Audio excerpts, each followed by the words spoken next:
اعوذ باللہ من الشیطان الرجیم بسم اللہ الرحمن الرحیم رب اشرح لی صدری یسر لی امری واحلل عقدۃ من لسانی یفقہوا قولی اللہم ارنا الحق حقا وارزقنا اتباعہ وارنا الباطل باطلا وارزقنا اجتنابہ یا رب العالمین آمین۔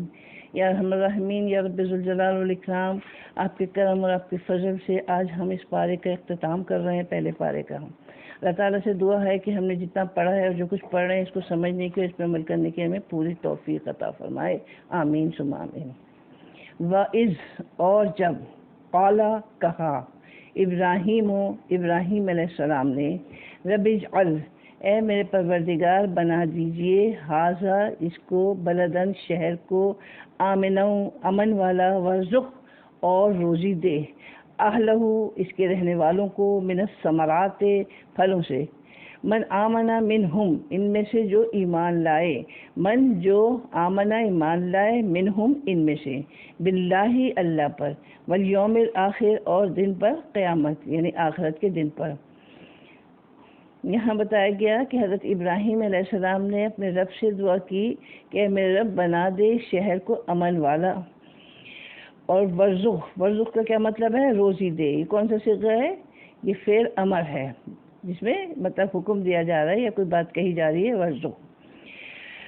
اور کہا گیا کہ اس یہاں کے رہنے والوں کو ان میں سے جو ایمان لائیں ان کو، اور جو اللہ پر ایمان لائیں اور آخرت پر ایمان لائیں۔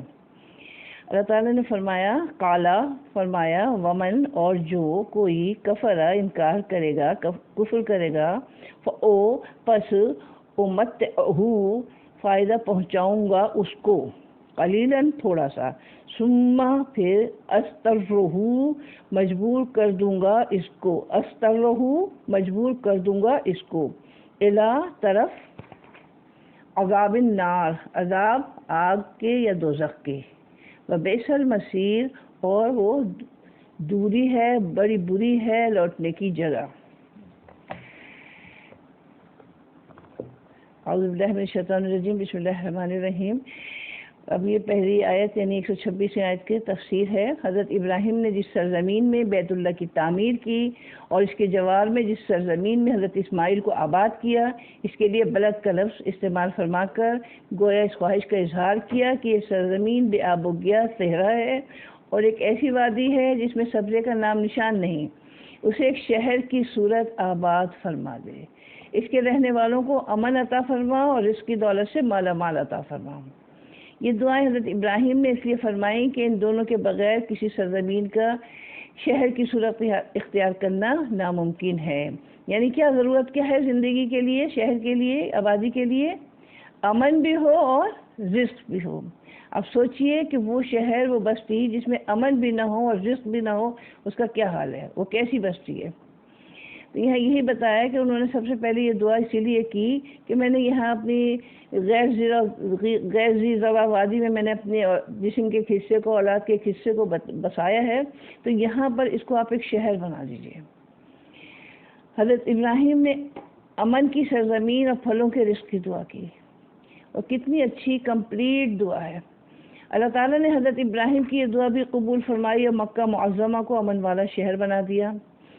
آپ سب کو معلوم ہے کہ حرم کی حدود میں کسی کا خون بہانا، اس کے درختوں کو کاٹنا، شکار کو بھگانا یا شکار کرنا جائز نہیں، اور رزق کی وہ فراوانی عطا فرمائی کہ مکہ میں کھیتی باڑی نہ ہونے کے باوجود وہاں سارا سال دنیا بھر کے تازہ پھل، ہر قسم کا غلہ اتنی فراوانی سے ملتا ہے کہ حضرت ابراہیم کی دعا کی قبولیت آنکھوں سے نظر آتی ہے۔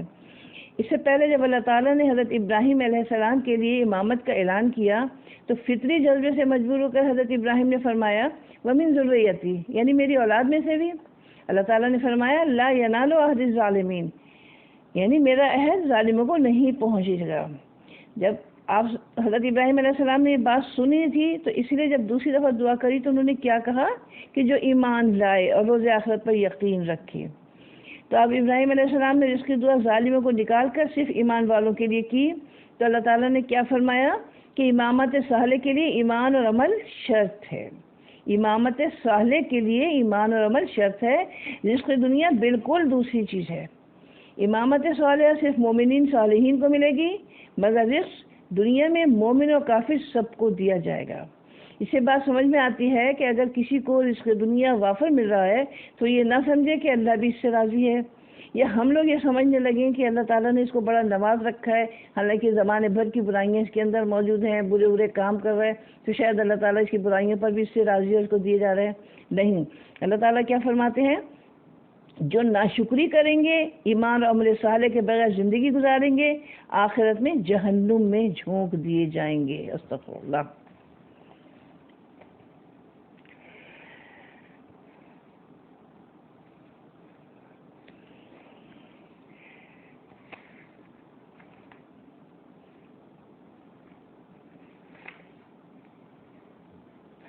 وَإِذْ يَرْفَعُ، اور جب اٹھاتا تھا، یرفع اٹھاتا تھا، ابراہیم القواعد، ابراہیم علیہ السلام، قواعد کس کو کہتے ہیں؟ بنیاد کو، من البیت، گھر کی، و اسماعیل، اور اسماعیل علیہ السلام بھی، یعنی جب وہ دونوں اٹھا رہے تھے، ابراہیم اور اسماعیل علیہ السلام، گھر کی بنیادیں، تو دعا مانگ رہے تھے، ربنا تقبل منا، اے ہمارے رب قبول کر ہم سے، منا ہم سے، تقبل قبول کر، انکا بے شک تو، انت تو ہی، السمیع العلیم، سننے والا بھی ہے، جاننے والا بھی ہے۔ دعا مانگ رہے ہیں کہ ہمارے رب جو ہم کر رہے ہیں اس کو قبول کر لیجئے، بے شک آپ سننے والے بھی ہیں اور جاننے والے بھی ہیں۔ یہاں تعمیر کعبہ کے وقت حضرت ابراہیم اور حضرت اسماعیل علیہ السلام کی دعا کا ذکر ہے۔ دعاؤں کا انداز دعاؤں کا شعور بخشتا ہے۔ اس قدر واضحانہ انداز میں بنی اسرائیل اور بنی اسماعیل دونوں کو بتایا جا رہا ہے کہ وہ کیسا مبارک اور انسانیت کے لیے قابل فخر وقت ہوگا جب حضرت ابراہیم اور حضرت اسماعیل اس گھر کی بنیادیں اٹھا رہے تھے، یعنی بیت المقدس سے زیادہ قدیم گھر بیت اللہ، اس کا قبلہ بھی وہی۔ بیت المقدس حضرت سلیمان نے بنایا تھا جو حضرت ابراہیم علیہ السلام کی اولاد میں سے ہیں۔ حضرت ابراہیم کے ساتھ حضرت اسماعیل بھی اپنے باپ کے نقش قدم پر نہ صرف تعمیر میں شریک ہیں بلکہ دعاؤں میں بھی شریک ہیں۔ جیسے جیسے اس کی بنیادیں بلند ہو رہی ہیں ویسے ویسے ان کے ارمان اور پاکیزہ آرزویں بھی عرش الہی کی طرف اٹھ رہی ہیں۔ ربنا تقبل منا، اور وہی یرفع، اس آیت سے اندازہ ہوتا ہے کہ ابراہیم علیہ السلام نے اور اسماعیل علیہ السلام نے جو اس گھر کی تعمیر کی ہے وہ پہلے سے موجود بنیادوں کے اوپر کی ہے، کیونکہ کہا جا رہا ہے نا بنیادیں اٹھا رہے تھے، بنیادیں رکھی ہوئی تھی، اسی کے اوپر دیواریں اٹھا رہے تھے۔ کہا جاتا ہے کہ سب سے پہلی بنیاد حضرت آدم نے اس گھر کی اللہ کے حکم سے رکھی۔ طوفان نوح کے بعد یہ ایک ٹیلے کی شکل اختیار کر گئی جس کے نیچے اس کی بنیادیں دب گئیں۔ اللہ کے حکم سے حضرت ابراہیم نے اس ٹیلے کو کھودا تو اس کی بنیادیں نکل آئیں۔ اس کے اوپر ان باپ بیٹوں نے اللہ کے گھر کی تعمیر کی۔ سورہ حج آیت نمبر 26 میں ارشاد ہے، وَإِذْ بَوَّأْنَا لِإِبْرَاهِيمَ مَكَانَ الْبَيْتِ أَن لَّا تُشْرِكْ بِي شَيْئًا وَطَهِّرْ بَيْتِيَ لِلطَّائِفِينَ وَالْقَائِمِينَ وَرُكَّعِ السُّجُودِ۔ یاد کرو وقت جب کہ ہم نے ابراہیم کے لیے اس گھر کی جگہ تجویز کی تھی اس ہدایت کے ساتھ کہ میرے ساتھ کسی کو شریک نہ کرو، میرے گھر کو طواف کرنے والوں اور قیام رکوع سجود کرنے والوں کے لیے پاک رکھو۔ سورہ آل عمران کی آیت ہے، اِنَّ أَوَّلَ بَيْتٍ وُضِعَ لِلنَّاسِ لَلَّذِي بِبَكَّةَ مُبَارَكًا وَهُدًى لِلْعَالَمِينَ، بے شک پہلا گھر جو بنایا گیا لوگوں کے لیے ہے وہ جو مکہ میں ہے، بابرکت اور موجب ہدایت ہے تمام جہاں والوں کے لیے۔ اگلی آیت کریمہ میں ان آرزوؤں کو مختصر بیان کیا گیا ہے۔ ربنا، اے ہمارے پروردگار، وجعلنا، اور کر دیجئے یا بنا دیجئے، مسلمین، ہمیں فرما بردار، یعنی ہم دونوں کو، مسلمین دونوں کے لیے تثنیہ کا صیغہ ہے، مسلمین لکا، اپنے لیے، یعنی ہم دونوں کو اپنا فرما بردار بنا دیجئے، ومن، اور سے، ذریتنا، ہماری اولاد میں سے، امتن، ایک امت، گروہ، مسلمتن لکا، آپ کا مطیع فرما بردار، یعنی ہم دونوں کو بھی اپنا مطیع فرما بردار بنا لیں اور ہماری اولاد میں سے بھی ایک جماعت ایسی ہو جو آپ کی مطیع فرما بردار ہو۔ وَأَرِنَا، اور دکھا ہم کو، مناسکنا، حج کے قاعدے ہمارے، مناسک حج کے قاعدے کرنا ہمیں، وَتُبْ عَلَيْنَا، اور توبہ قبول کر ہماری، اِنَّکَ، بے شک تو، انت، تو ہی، تواب الرحیم، توبہ قبول کرنے والا مہربان ہے۔ تعمیر بیت اللہ کے درمیان جو دعائیں بیت اللہ کے پاکیزہ معماروں کے لبوں تک آئیں انہیں اللہ کی کتاب میں ذکر فرما کر پروردگار نے لافانی کر دیا۔ سبق مل گیا کہ بڑے سے بڑا کام اللہ کی قبولیت کے بغیر نامکمل ہے۔ جب آپ اللہ کے لیے اپنی صلاحیتیں، اپنا وقت، اپنا سرمایہ، اپنی جان، صحت سب کچھ لگا بھی دیں تو دعا کیا مانگنی ہے؟ ربنا تقبل منا، اے ہمارے رب اس کو ہم سے قبول کر لیجیے۔ اب دیکھیے دونوں باپ بیٹے اپنے لیے دعا کرتے ہیں، یا اللہ ہمیں اپنا مسلم و فرما بردار بنا۔ ایسا معلوم ہوتا ہے کہ ان کے پیش نظر دو باتیں ہیں، ایک تو یہ کہ اللہ نے ہمیں بے شمار سعادتوں سے نوازا ہے اور دنیا کے لیے ہمیں ہدایت کا سرچشمہ بنایا ہے، لیکن اللہ کے سامنے ہماری حیثیت صرف ایک فرما بردار غلام کے سوا کچھ نہیں۔ اللہ والے ان کا حال کیا ہوتا ہے؟ جیسے پر میوہ شاخ کی طرح، کہ جیسے جیسے وہ پھلوں میووں سے گراں بار ہوتی جاتی ہے، جھکتی چلی جاتی ہے۔ اس لیے سب سے پہلے حضرت ابراہیم، حضرت اسماعیل نے سب سے پہلے اپنے فرما بردار ہونے کی دعا کی۔ اللہ کے نبی اور پیغمبر بھی انسان ہوتے ہیں دوسرے انسانوں کی طرح، انہیں بھی اپنی اولاد پیاری ہوتی ہے، لیکن ان کی نگاہ میں دنیا سے بڑھ کر آخرت اور دین کی قدر و قیمت ہوتی ہے، اس لیے وہ دنیا سے پہلے وہ چیز مانگتے ہیں جو آخرت میں کام آنے والی ہے۔ وَأَرِنَا مَنَاسِكَنَا وَتُبْ عَلَيْنَا، یا اللہ ہمیں ہماری عبادت کے طریقے سکھا، ہماری توبہ قبول فرما۔ اس میں لفظ ارنا، اس کا مصدر ہے اراتن، یعنی دکھانا۔ اری اس سے امر کا صیغہ یعنی ہمیں دکھا۔ اس کا ایک مفہوم تو یہ ہے کہ الہی ہمیں ہماری عبادت کے طریقوں کی اس طرح آگاہی بخشیے کہ جیسے ہم ان طریقوں کو اپنی آنکھوں سے دیکھ رہے ہیں۔ اس لحاظ سے اراتن تعلیم اور تفہیم کے معنی ہی میں ہے، لیکن اس میں گہرائی زیادہ ہے۔ دوسرا مطلب اس کا یہ ہو سکتا ہے کہ اللہ کی طرف سے بندوں کو جو رہنمائی ملتی ہے کہ نبی کو خواب میں کوئی بات دکھا دی جاتی ہے، جیسے حضرت یوسف کا خواب کہ انہوں نے کیا دیکھا تھا کہ 11 تارے ہیں اور سورج ہے اور چاند ہے اور مجھے سجدہ کر رہے ہیں۔ اسے پتہ کیا چلا تھا؟ آخر میں جب ہم سورہ یوسف ختم کرتے ہیں تو معلوم ہوتا ہے کہ ان کے بھائیوں نے اور ان سب لوگوں نے ان کو حضرت یوسف کو سجدہ کیا تھا۔ حضرت محمد کا خواب جیسے انہوں نے دیکھا کہ وہ مکہ جا رہے ہیں اور وہ کر رہے ہیں طواف وغیرہ کر رہے ہیں، تو وہ بھی یہی سمجھے کہ اللہ تعالیٰ کی طرف سے حکم ہے۔ اسی طرح سے حضرت ابراہیم کا خواب بیٹے کو ذبح کرنے کا، یعنی نبی پیغمبر جو خواب دیکھتے ہیں اس کو اللہ تعالیٰ کا حکم سمجھتے ہیں اور سمجھتے ہیں کہ وہ ہمیں اشارہ کیا گیا ہے۔ مناسک منسک کی جمع ہے۔ نسک کے اصل معنی دھونے اور پاک کرنے کے ہیں۔ نسک کو صوب، کپڑا دھو کر پاک کیا، اسی سے نسک ہے جس کے معنی قربانی کے ہیں۔ قربانی بندے کو گناہ کی آلودگی اور علائشوں سے پاک کر کے اللہ تعالیٰ کا قرب عطا کرتی ہے۔ قربانی کیا کرتی ہے؟ بندے کو گناہ کی آلودگی اور علائشوں سے پاک کر کے اللہ تعالیٰ کا قرب عطا کرتی ہے۔ اسی سے منسک ہے جس کے معنی قربانی کے طریقے کے ہیں۔ اس کی جمع مناسک، جو حج کے تمام سلسلہ عبادت اور مراسم پر حاوی ہے۔ تابہ کا معنی ہے لوٹنا۔ جب اس کا فاعل بندہ ہو تو اس کا مطلب ہے بندہ معصیت سے اطاعت کی طرف لوٹ آیا، یا شیطان کی چاکری سے اللہ کی فرما برداری کی طرف پلٹ آیا، یعنی پہلے مغفرت، استغفار اور پھر دعا۔ ربنا سے صفت ربوبیت کی طرف توجہ دلا کر رسالت پر دلیل قائم کی۔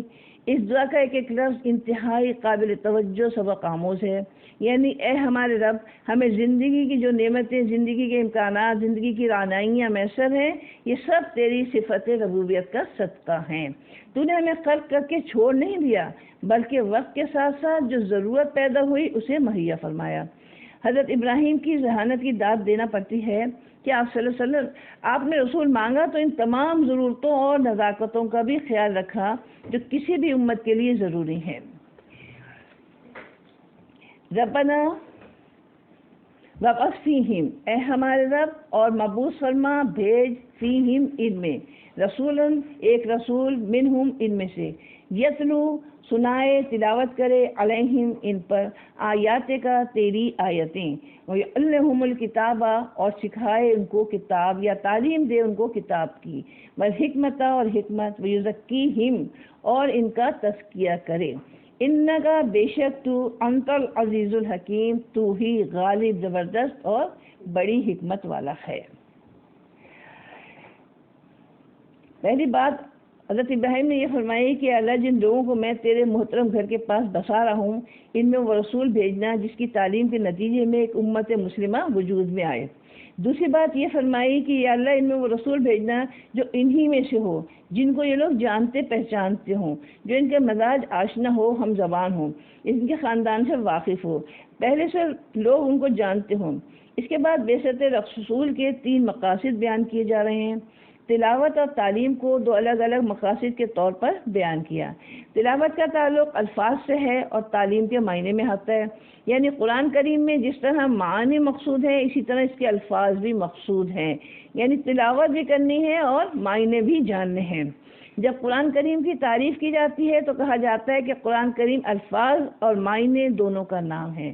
اگر آپ صرف قرآن پڑھ رہے ہوں اور آپ اس کا صرف ترجمہ پڑھیں تو آپ اس کو قرآن نہیں کہہ سکتے جب تک آپ قرآن کو نہ پڑھیں، یعنی اگر آپ قرآن کی تلاوت کرتے ہیں اور اس کے ساتھ ترجمہ کرتے ہیں تو بے شک آپ قرآن پڑھ رہے ہیں۔ اگر آپ صرف ترجمہ پڑھ رہے ہیں تو آپ قرآن، یہ نہیں ہوتا کہ آپ اردو کا قرآن پڑھ رہے ہیں اور انگلش کا قرآن پڑھ رہے ہیں، نہیں، قرآن تو وہی ہے جو عربی میں ہے لیکن اس کا ترجمہ بے شک زبانوں میں ہے۔ تو یہاں یہی بتایا گیا کہ اب تعلیم اور تلاوت دونوں چیزیں، آیت قرآن اگرچہ الفاظ ہی کے مجموعے کا نام ہے لیکن اس کا معنی مفہوم ایک اور حقیقت کی طرف رہنمائی کرتا ہے۔ آیت کی جمع ہے، یہ اس چیز کو کہتے ہیں جسے کسی چیز پر دلیل لائی جا سکے۔ قرآن پاک کی ایک ایک آیت ایک ایک دلیل آتی ہے نا، ایک کے اوپر ایک، اس پہلو سے زمین و آسمان کی ہر چیز آیت ہے، اس لیے کہ ان میں سے ہر چیز اللہ کی قدرت، حکمت اور اس کی مختلف صفات، خلق اور تدبیر پر ایک دلیل ہے۔ اسی طرح انبیاء کرام کے معجزات بھی آیات کہلاتے ہیں۔ قرآن پاک کے الگ الگ جملوں کے لیے بھی یہ لفظ استعمال کیا جاتا ہے، یعنی آیت کا مطلب کیا ہوتا ہے؟ نشانی۔ اس کی وجہ یہ ہے کہ ان میں سے ہر آیت کی حیثیت ایک دلیل اور برہان کی ہے۔ ان میں سے ایک ایک آیت بعض دفعہ گہری حقیقتوں کی نشاندہی کرتی ہے۔ آپ صلی اللہ علیہ وسلم کا پہلا منصبی فرض کہ آپ صلی اللہ علیہ وسلم لوگوں کے سامنے قرآن کی تلاوت کرتے، تلاوت کے ساتھ جب اللہ کا صیغہ آیا تو اللہ کا نبی جب قرآن پڑھ کر سناتا ہے تو وہ اللہ کے قاصد اور سفیر کی حیثیت سے اللہ کے فرامین بندوں تک پہنچاتا ہے۔ آپ صلی اللہ علیہ وسلم کا دوسرا منصبی فریضہ تعلیم، کتاب حکمت سے، تعلیم تلاوت سے بالکل الگ چیز ہے، یعنی معنی مفہوم کا تعلق تعلیم سے ہے۔ اگر کسی آیت کا تعلق احکام سے ہے تو احکام کا معنی مفہوم واضح کرنے کے ساتھ ساتھ اس کی عملی صورت کو واضح کریں، جیسے نماز، وضو، یعنی ہمیں پتہ چلتا ہے کہ قرآن میں جو احکام آئے ہیں اس کو آپ صلی اللہ علیہ وسلم نے کس طرح سے واضح کیا۔ اگر کوئی چیز مضمر ہے تو اسے کھولے، یعنی کوئی چیز چھپی ہوئی ہے تو ظاہر کرے، یعنی تھیوری کے ساتھ پریکٹیکل بھی ہو۔ آپ صلی اللہ علیہ وسلم نے صحابہ کو تعلیم دیتے ہوئے ان تمام ضرورتوں کو پورا کرنے کے ساتھ ساتھ اپنے ذاتی عمل سے صرف عمل کا نمونہ ہی پیش نہیں کیا بلکہ عمل کے لیے آمادگی کے لیے جن احساسات، محرکات اور کیفیات کی ضرورت ہوتی ہے ان میں سے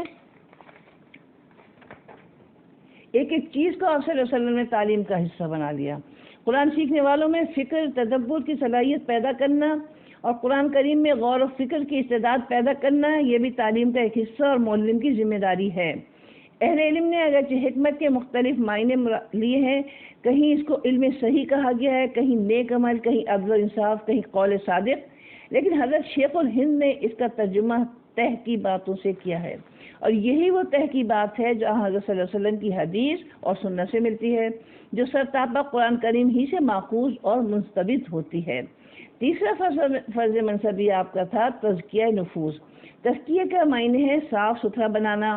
اس میں 2 مفہوم شامل ہیں، ایک ظاہری اور باطنی نجاست سے پاک کرنا۔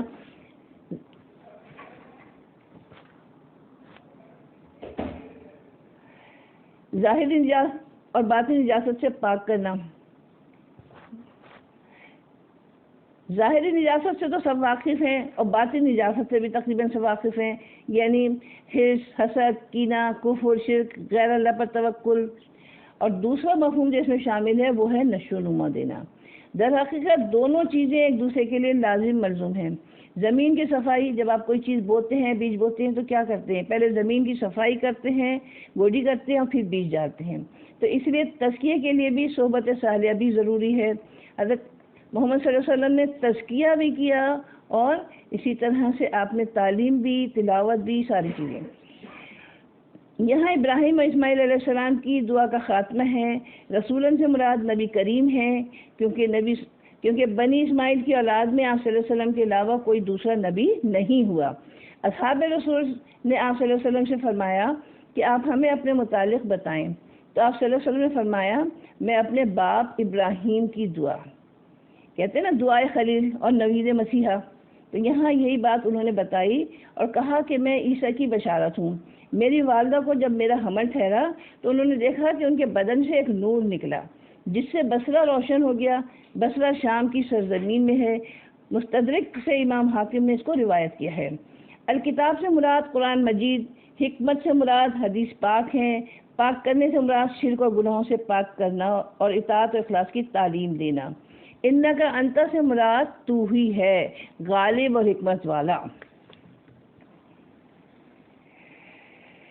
ومن یرغب عن ملت ابراہیم الا من سفہ نفسہ، ومن اور کون، یرغب روگردانی کرتا ہے، عن سے، ملت سے، ابراہیم علیہ السلام کی، الا مگر سوائے، من اس کے جو سفہ جاہل ہو، نفسہ اپنے نفس سے بذات خود، وَلَقَدِ اسْتَفَيْنَاهُ اور یقیناً منتخب کیا ہم نے اس کو، وَلَقَدِ اسْتَفَيْنَاهُ اور یقیناً منتخب کیا، استفینا منتخب کیا نہ ہم نے ہو اس کو، فی دنیا میں، وَإِنَّهُ اور بے شک وہ، فی الآخرت آخرت میں، لمن الصالحین البتہ صالحین میں سے ہے یا نیک لوگوں میں سے ہے۔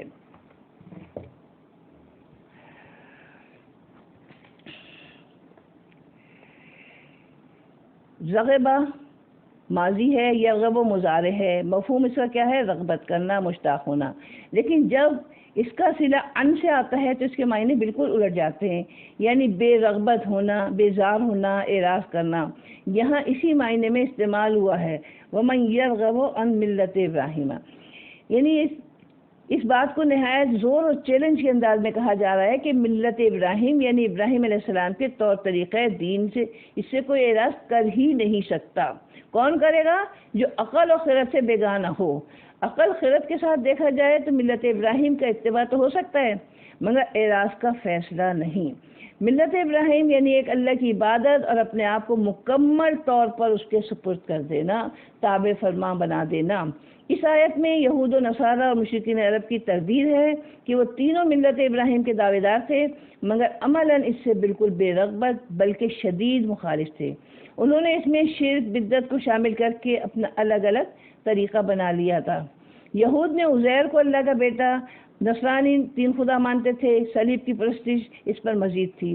مشرکین عرب نے بت پرستی اختیار کر لی تھی۔ اب یہاں بتایا گیا وَلَقَدِ اسْتَفَيْنَاهُ، بلا شبہ ابراہیم کی ملت سے جنہیں اللہ تعالیٰ نے دنیا میں چن لیا اور وہ آخرت میں بھی صالحین میں سے ہوں گے، وہی شخص بے رغبتی کرے گا، یعنی وہی شخص اعراض کرے گا، بے رغبتی کرے گا جو عقل کو جواب دے کر اپنے آپ کو بیوقوف بنا لے۔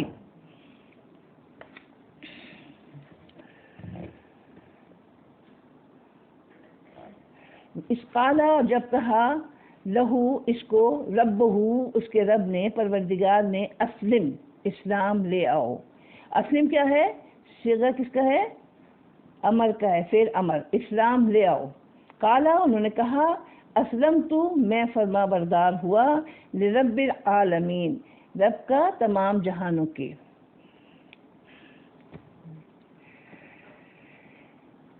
اسلم ماضی ہے، یسلم مضارع ہے، اس کے معنی ہے اپنے آپ کو کسی کے سپرد کر دینا، وہی کرنا جو وہ کہے۔ ابراہیم علیہ السلام نے زبان سے بھی اپنے مسلم ہونے کا اقرار کیا اور عملی طور پر اپنی پوری زندگی میں اس کا ثبوت پیش کیا، اور وجہ بھی ذکر فرمائی کہ رب العالمین ہونے کی وجہ سے یہ حق اسی کا ہے، یعنی اللہ کی اطاعت، اس کی رضا، اس کے احکام پر چلتے ہوئے مکمل سلنڈر کر دینا، مطیع ہو جانا، خواہشات نفس کو پس پش ڈال دینا، یہی اصل میں بندگی ہے اور یہی بندگی کا تقاضا ہے۔ آیت نمبر 132۔ وَوَصَّى بِهَا اور ہدایت یا وصیت کی بہا اس کی ابراہیم نے بنی ہی اپنے بیٹوں کو، و یعقوب اور یعقوب نے بھی، یا بنیا اے میرے بیٹوں، ان اللہ بے شک اللہ تعالیٰ استفا چن لیا لکم الدین تمہارے لیے اس دین کو، فلا پس نہیں تموتن نہ ہرگز مرنا تم، تموتن میں کیا ہے؟ تاکید ہے، تموتن ہرگز مرنا نہ تم، الا مگر وانتم مسلمون جبکہ تم مسلمان ہو۔ ہمیشہ بڑے لوگ جن پر خصوصاً اللہ کے دین کی ذمہ داریاں رہی ہیں، انہوں نے جس طرح اللہ کے دین کی سربلندی اور اپنی اولاد کو اس سے وابستہ رکھنے کے لیے زندگی بھر کام کیا، اور جب وقت آخر آیا تو پھر وہ اپنی اولاد کو جو وصیت کرتے ہیں، جنہیں وہ اپنی اولاد اور خاندان کے لیے دینی اور قومی حوالے سے انتہائی ضروری سمجھتے ہیں۔ حضرت ابراہیم نے اپنے بیٹوں کو نہایت اہتمام سے اس کی وصیت فرمائی، بلکہ آپ حضرت ابراہیم کی پورے جو وہ تھی 3 پشتیں تھیں انہوں نے، بلکہ ایسا معلوم ہوتا ہے کہ تیسری پشت تک یہ اہتمام پورے عروج پر رہا۔ آخری وقت کی نصیحت کارگر بھی ہوتی ہے اور دائمی بھی ہوتی ہے۔ مرتے وقت کے انسان کیسے سنتا ہے نا، یاد رہ جاتا ہے اس کو یہ بات، تو یہاں اسی چیز کے نفسیاتی وہ بتایا۔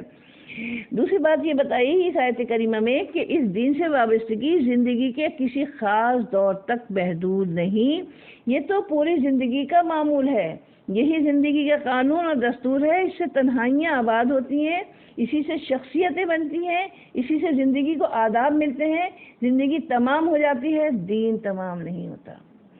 اسی کے ساتھ وابستگی میں زندگی کا سفر تمام ہوتا ہے، اس لیے فرمایا فلا تموتن پس نہیں مرنا تم، ہرگز نہیں مرنا، الا مگر وانتم مسلمون، کس حالت میں مرنا؟ کہ تم مسلمان ہو۔ کیا دعا مانگنی چاہیے اللہ تعالیٰ سے؟ اللہ تعالیٰ سے دعا مانگنی چاہیے کہ اللہ تعالیٰ ہمیں سعادت کی زندگی اور شہادت کی موت دے، اللہ تعالیٰ ہمیں اسلام پہ زندہ رکھ اور ایمان پر موت دے، آمین ثم آمین۔ تمہیں پوری زندگی مسلم بن کر رہنا ہے، یہودیت نصرانیت کی کوئی گنجائش نہیں۔ اس وصیت میں سب سے اہم بات ہی یہی ہے کہ انہوں نے زندگی کے آخری لمحوں میں بطور امانت اپنی اولاد کے سپرد کیا کہ وہ اللہ کی توحید اور اللہ کے احکام کی بے ساختہ اطاعت ہے۔ ان کی پوری زندگی اس امانت سے عبارت ہونی چاہیے۔ چلتے وقت آخر میں جو امانت سپرد کی، انہوں نے کون سی امانت سپرد کی؟ اللہ کی توحید اور اللہ کے احکام کی بے ساختہ اطاعت۔ اور پھر انہوں نے نہایت عاجزی اور وثوق کے ساتھ جواب دیا۔ ان کے بیٹوں نے کیا کہا کہ ہم اسی معبود کو پوجیں گے جو آپ کے آباء و اجداد کا معبود ہے۔ ام کنتم کیا تھے تم شہداء حاضر موجود اس جب حضر آئی یعقوب الموت یعقوب کے پاس موت، اس قالا جب اس نے کہا لبنی ہی اے میرے بیٹوں، اپنے بیٹوں سے کہا ما تعبدون کس کی عبادت کرو گے تم من بعدی میرے بعد، قالو انہوں نے کہا نعبدو ہم عبادت کریں گے الہ کا آپ کے معبود کی، و الہ اور معبود کی آباء کا تیرے آباء و اجداد کی، ابراہیم کی، و اسماعیل اور اسماعیل، و اسحاق اور اسحاق کی، الہم واحدہ خدائے واحد کی۔ یعنی انہوں نے یہ نہیں کہا کہ آپ جب جا رہے ہیں دنیا سے تو ہم آپ کی ہی بندگی کریں گے، ہم آپ کی بندگی کریں گے، نہیں، بلکہ انہوں نے کیا کہا کہ ہم اس کی بندگی کریں گے، واحد معبود کی، اور اس کی جس کے ہمارے آباء و اجداد بندگی کرتے تھے، یعنی حضرت ابراہیم، اسماعیل، اسحاق، سب ایک معبود کی بندگی کرتے تھے۔ پھر جواب کیا دے رہے ہیں؟ وَنَحْنُ لَهُ مُسْلِمُونَ اور ہم ہی اس کے فرما بردار ہیں، یعنی ہم صرف اسی کے فرما بردار ہیں، اسی کا کہنا ماننے والے، اسی کے احکام پر چلنے والے ہیں۔ انہوں نے نہایت عاجزی و وثوق کے ساتھ جواب دیا کہ ہم اسی معبود کو پوجیں گے جو آپ کے آباء و اجداد کا معبود ہے۔ جس طرح آپ نے اس کی تسلیم و رضا میں زندگی گزاری ہے، ہم بھی اسی تسلیم و رضا پر چلتے ہوئے زندگی گزاریں گے۔ جس طرح آپ اپنے رب کے مسلم بن کر رہے ہیں، اسی طرح ہم بھی تسلیم و رضا کا پیکر بن کر اپنی زندگی گزاریں گے۔ مسلم ہونے کی حالت میں فوت ہونا اس وقت ممکن ہے جب بندہ ہر وقت مسلم یعنی تابع فرمان رہے، کبھی کوتاہی ہو تو فوراً توبہ کر لے، کیونکہ موت کسی وقت بھی آ سکتی ہے۔ یہ سوچا جائے کہ آج ہم اپنے من کی کر لیں، کل کو اللہ تعالیٰ کی سن لیں گے، ابھی تو زندگی پڑی ہے، نہیں، موت کسی وقت بھی آ سکتی ہے۔ انسان کو چاہیے کیا کہ ہر وقت اللہ تعالیٰ کا مسلم یعنی تابع فرمان بن کر رہے، کوئی غلطی ہو جائے تو فوراً توبہ کر لے۔ اعمال کا دار و مدار خاتمے پر ہے، یعنی آپ کا خاتمہ جس حالت میں ہوگا اسی پر آپ اٹھائے جائیں گے۔ یعنی ایک حدیث ہے مشہور، اعمال کا دار و مدار نیت پر ہے۔ حضرت یوسف کی دعا ہے توفنی مسلماً والحقنی بالصالحین، یعنی مجھے مسلم ہونے کی حالت میں فوت کر مجھے نیک لوگوں کے ساتھ ملا دے۔ یہ ہم سب کی دعا اور اس پر ہم سب کا عمل ہونا چاہیے۔ اگرچہ آخر وقت مسلمان ہونا بندے کے اختیار میں نہیں، اللہ کے ہاتھ میں ہے، مگر اللہ تعالیٰ کی سنت یہی ہے کہ جو آدمی دلی لگاؤ کے ساتھ نیک و بد جو بھی راستہ اختیار کرتا ہے، اس پر کاربند رہنے کی پوری کوشش کرتا ہے تو اللہ کی طرف سے اسے اس کی توفیق دے دی جاتی ہے۔ تلک امتن، یہ ایک امت تھی، قد خلت، تحقیق گزر چکی، لہا اس کے لیے، ما جو، کسبت کمایا اس نے، ولکم اور تمہارے لیے، ما کسبتم جو کمایا تم نے، ولا اور نہیں، تسألون تم سوال کیے جاؤ گے، اما اس کی بابت، اس کی کانو تھے جو یعملون وہ عمل کرتے ہیں۔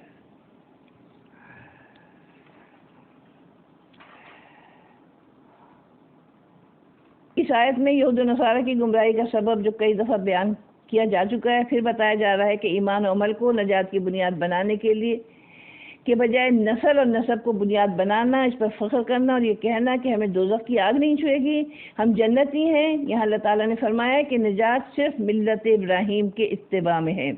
یہود و نصرانیت بات کی پیداوار ہیں، جو لوگ پہلے گزر گئے ان کے اعمال ان کے ساتھ چلے گئے، جو تم کرو گے اس کا جواب تم سے لیا جائے گا، تم سے صرف تمہارے اعمال کی بحث پرس ہونی ہے، گزرنے والے جو کر گئے غلط یا صحیح تم اس کے جواب دہ نہیں ہو۔ وقالو اور کہا انہوں نے، ہودن یہودی ہو جاؤ، یہودی، اور نصارا یا عیسائی، تہتدو تم ہدایت پا جاؤ گے، قل کہہ دیجئے، بلکہ ملت ابراہیم حنیفہ، ملت ابراہیم جو سچا مسلمان یکسو تھا، وما اور نہیں کانا تھا، منل سے مشرکین سے۔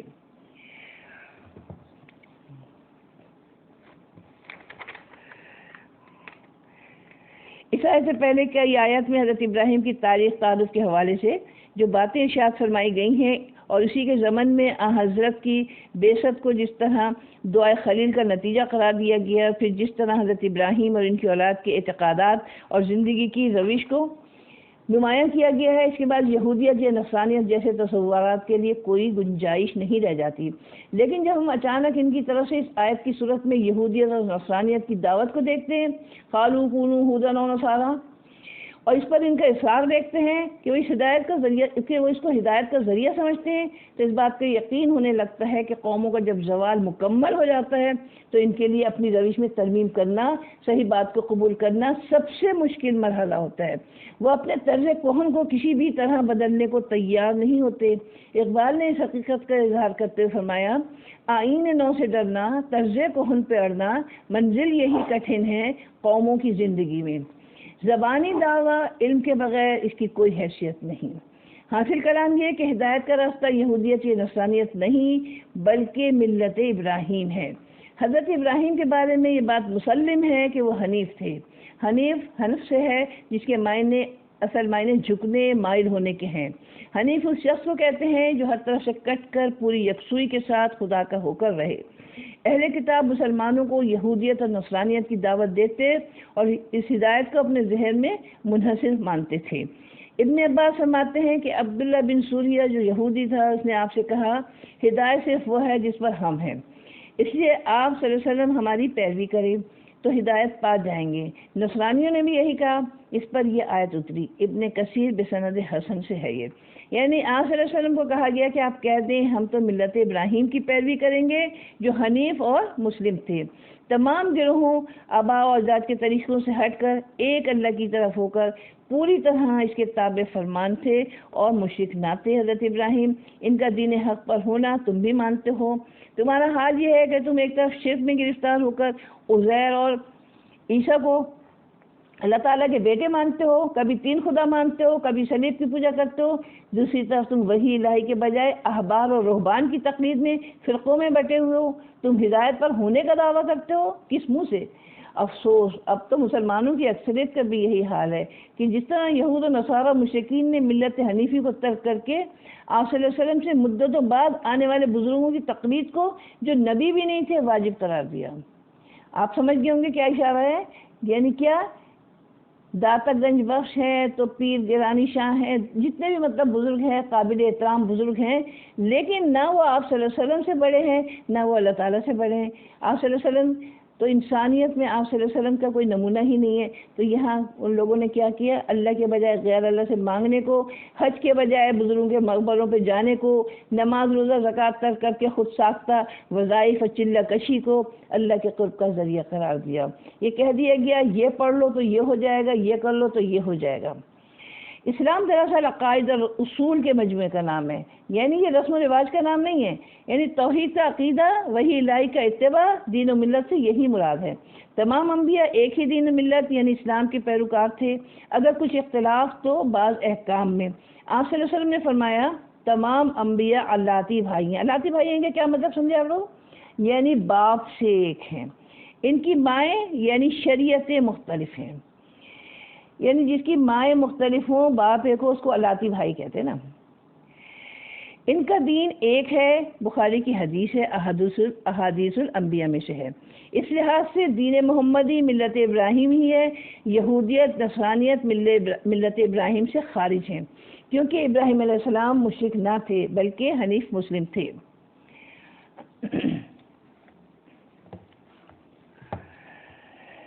قولو کہو تم، آمنا ہم ایمان لائے، باللہ اللہ پر، وما اور اس پر جو انزلا نازل کیا گیا، الینا ہم پر، وما اور جو انزلا نازل کیا گیا اس پر جو الی ابراہیم طرف ابراہیم کے، و اسماعیل اور اسماعیل کے، و اسحاق اور اسحاق، و یعقوب اور یعقوب علیہ السلام کے، والاسباط اور ان کی اولاد کے، وما اوتی موسیٰ اور جو دیا گیا موسیٰ کو، و عیسیٰ اور عیسیٰ کو، وما اور جو اوتی النبیون دیے گئے سب انبیاء، من ربہم اپنے رب کی طرف سے، لا نفرقو نہیں تفریق کرتے، بینا درمیان، احدن کسی کے، منہم ان میں سے، ونحن لہو مسلمون اور ہم اسی کے فرما بردار ہیں۔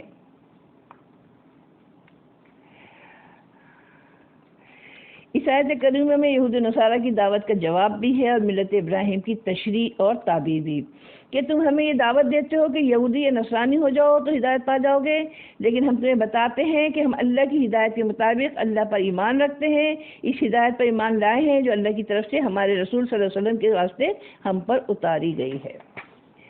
اس آیت میں مسلمانوں کو اصل ہدایت و ایمان کی تعلیم دی گئی ہے، یعنی قرآن پاک سے پہلے جتنی آسمانی کتابیں، جتنے انبیاء اور رسول آئے، جن میں سے بعض کے نام قرآن مجید میں آئے ہیں اور بعض کے نہیں، سب پر مجملاً ایمان لایا جائے، یعنی ایمان مجمل، کہ وہ سب حق پر ہیں۔ ان کے درمیان فرق کرنے کا مطلب یہ ہے کہ کسی کو مان لیا کسی کو نہ مانا، جیسے یہودیوں نے عیسیٰ اور محمد صلی اللہ علیہ وسلم کو، اور نصرانیوں نے آخری پیغمبر صلی اللہ علیہ وسلم کو ماننے سے انکار کر دیا۔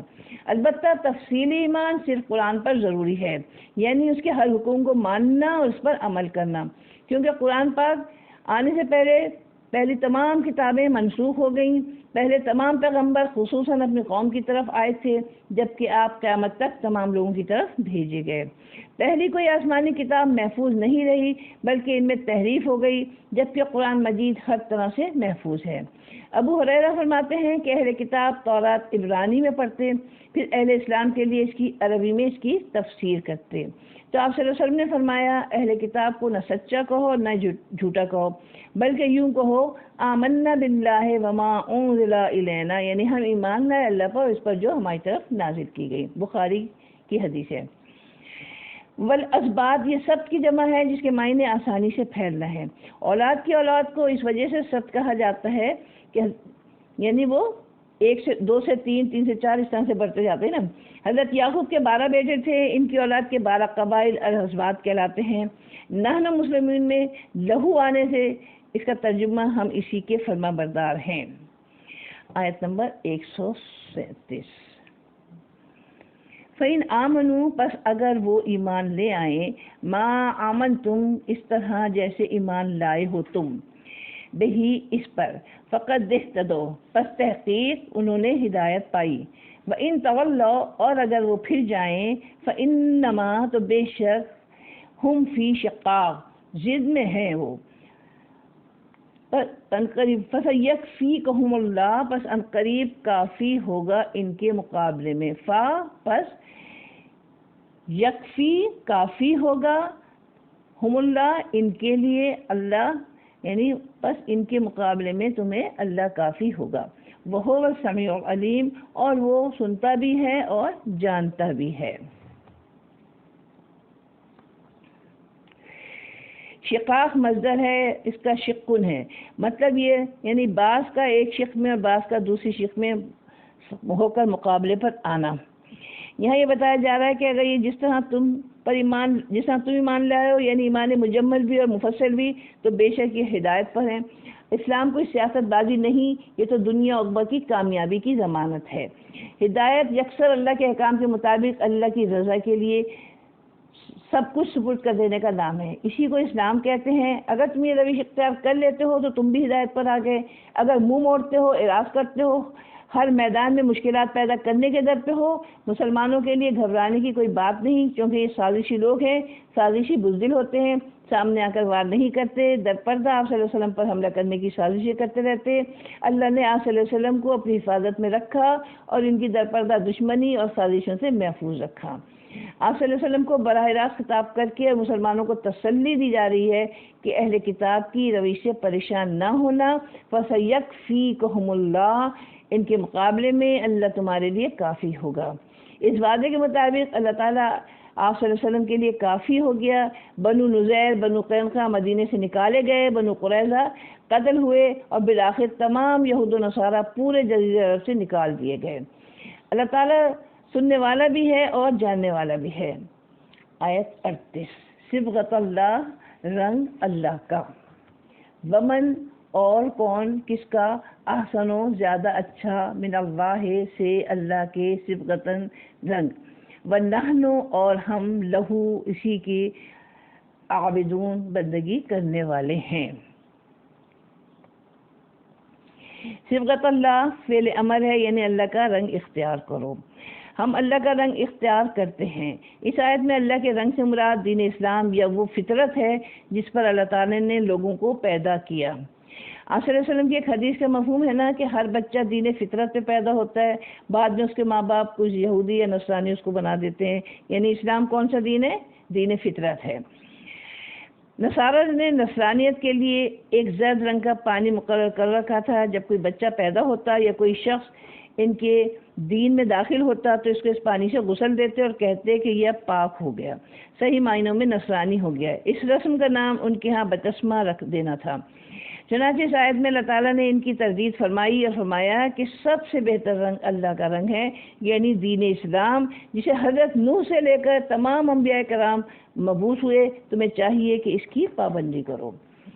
جب تم کلیتاً ملت ابراہیم کے دامن میں آ جاؤ گے، مکمل طور پر اسلام کی آغوش میں آ جاؤ گے، غیر اللہ سے تمام تعلقات توڑ لو گے، ہر طرح کے تعصبات سے دامن چھڑا لو گے، تو پھر تم پر حقیقی معنوں میں وہ رنگ چڑھے گا جسے اللہ کا رنگ کہا جاتا ہے، اور اس سے بہتر کوئی رنگ نہیں یقیناً، یعنی عند الدین عند اللہ الاسلام۔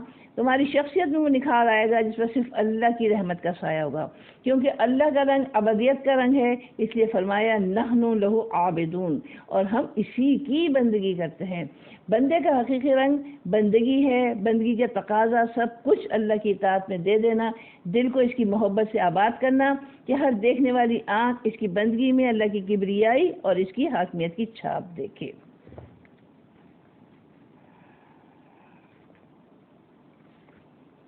قل کہہ دیجئے اتحاجوننا، کیا تم جھگڑتے ہو ہم سے، فی اللہ اللہ کے بارے میں، وہو اور وہ، ربنا پروردگار ہمارا، وربکم اور تمہارا بھی، ولنا اور ہمارے لیے، اعمالنا ہمارے اعمال، ولکم اور تمہارے لیے، اعمالکم تمہارے اعمال، ونحن لہ مخلصون اور ہم اس کے لیے مخلص ہیں۔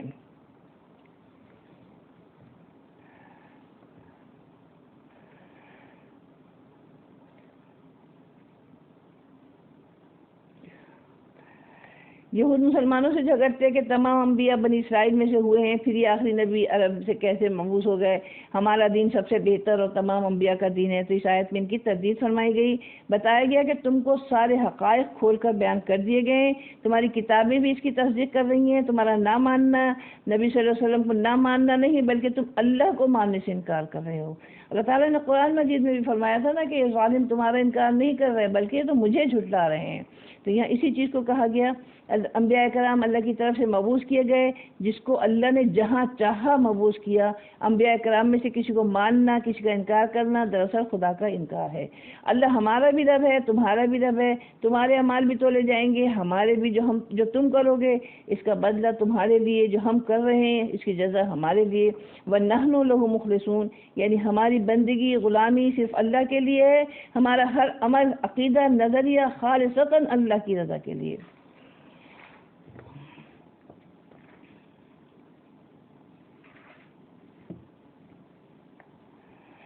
ام تقولون، کیا تم کہتے ہو، انا بے شک ابراہیم و اسماعیل اور اسماعیل و اسحاق اور اسحاق و یعقوب اور یعقوب علیہ السلام و الاسباط اور اولاد یعقوب کانو تھے ہودن یہودی اور نصارہ یا عیسائی۔ قل کہہ دیجئے انتم کیا تم عالم و زیادہ علم رکھتے ہو ام اللہ یا اللہ۔ ومن اظلم، اور کون بڑا ظالم ہے، ممن اس سے جو کتما چھپائے شہادت گواہی عندہ اپنے پاس اس کے پاس سے من اللہ اللہ کی طرف سے۔ وما اللہ، اور نہیں ہے اللہ تعالیٰ بغافل غافل اما اس سے جو تعملون تم عمل کرتے ہو۔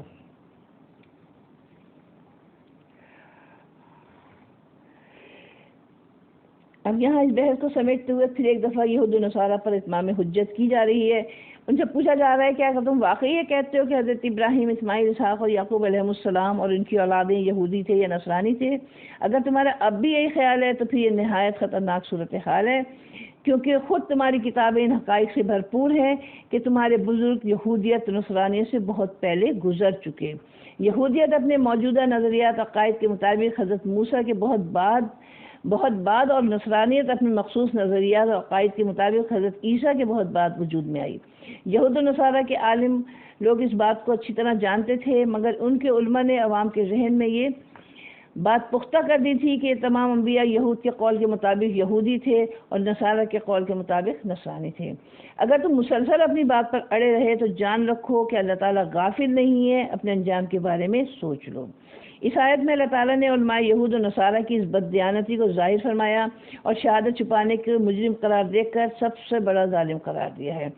یہود و نصارہ کے اس فعل کی مثال امت مسلمہ میں ایسے ہے جیسے کوئی مسلم عالم عوام کو یہ باور کرائے کہ آپ صلی اللہ علیہ وسلم فقہ حنفی یا فقہ شافعی کے مطابق فیصلے فرماتے تھے، حالانکہ اسے خوب معلوم ہے کہ امام ابو حنیفہ، امام شافعی آپ صلی اللہ علیہ وسلم سے بہت بعد پیدا ہوئے اور وہ نبی بھی نہیں تھے کہ ان کی بات حجت ہو۔ آیت 41،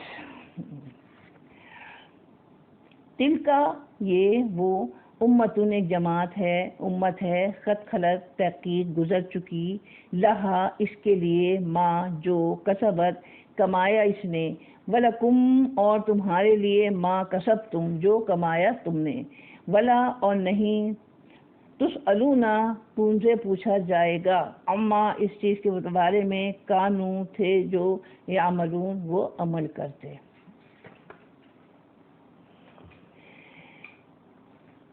اس آیت میں دوبارہ تنبیہ فرمائی کہ نجات کا تعلق تو اپنی کمائی اپنے عمل پر ہے۔ اگر نجات چاہتے ہو تو ان انبیاء صالحین کی طرح خود عمل کرو، ورنہ محض ان کی طرف نسبت اور ان کی کرامتیں بیان کرنے سے کچھ حاصل نہ ہوگا۔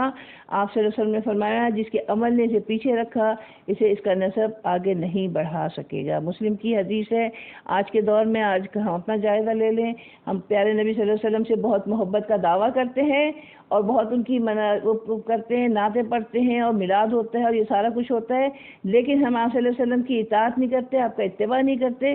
اس کا مطلب کیا ہے؟ ہمارا انجام کیا ہوگا؟ اس کو ہمیں سوچ لینا چاہیے۔ نجات چاہتے ہیں تو ان انبیاء اور صالحین کی طرح خود عمل کرنا ہے، یعنی آپ صلی اللہ علیہ وسلم کا اتباع کرنا ہے، سنتوں کا اتباع کرنا ہے اگر نجات چاہتے ہیں۔